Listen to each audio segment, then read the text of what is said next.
Hey y'all, does anyone remember Neopets? If you do, then you probably recognize this guy. I'm going to recreate him, but in blue. So I'm going to mix the color because I want a nice darker blue, and then cut that in half.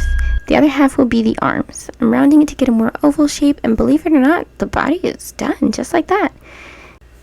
Now for the other half, I did end up splitting them into 2 more halves, and the goal is to roll them out into a more teardrop kind of shape so I can trim the edges, and then I will add the white hand fin flipper finger pieces, whatever, the hand pieces, you get it. Anyways, once I attach the white, I'm just going to go in and trim it up a bit on both sides of each one, and then cut triangular shapes out to make the finger separations. Now, for some reason, cutting the little triangular shapes out of the hand pieces so crisply was mildly satisfying to me. And after smoothing it out, they are ready to be attached to the body.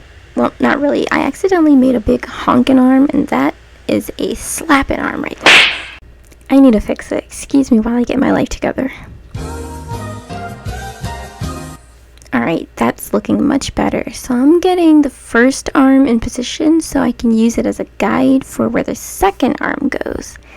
Once I got that figured out, it's not that complicated, genius. I went ahead and kind of started smoothing out the seams for a more flawless, or at least a less flawed look. And honestly, this is another fun process to do for me, especially with this needle tool. It just makes it so easy to smooth out those hard seams. I learned a new life hack when I figured out I could use a needle tool for something, and I will not look back, okay? Needle tools for life. Once I get the other arm blended the same, I am going to bake this guy. And while he is suntanning in the oven over there, it's time to make his bandages. For some reason, all Kikos have these band-aid looking things on their head. And I got curious and went to look it up, and apparently it's just unclear as to why they have those.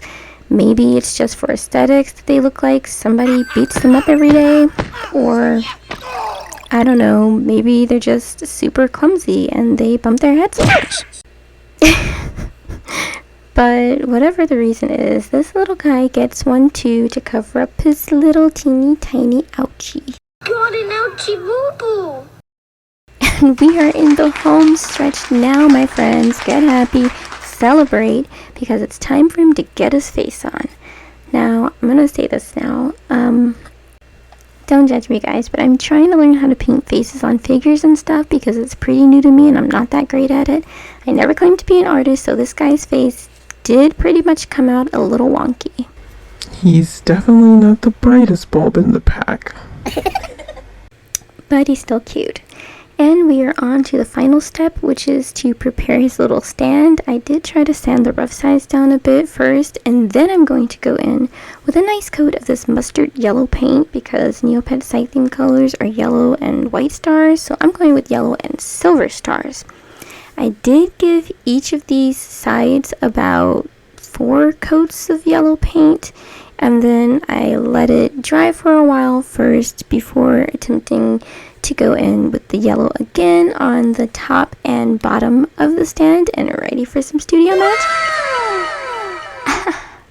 After those sides dried as well, I used these nail glitter stars and the coat of varnish to help them stick to every side, and here is the finished project. I made sure to gloss our little Kiko too, and we are all done. Thank you guys for watching, and I'll see you next time.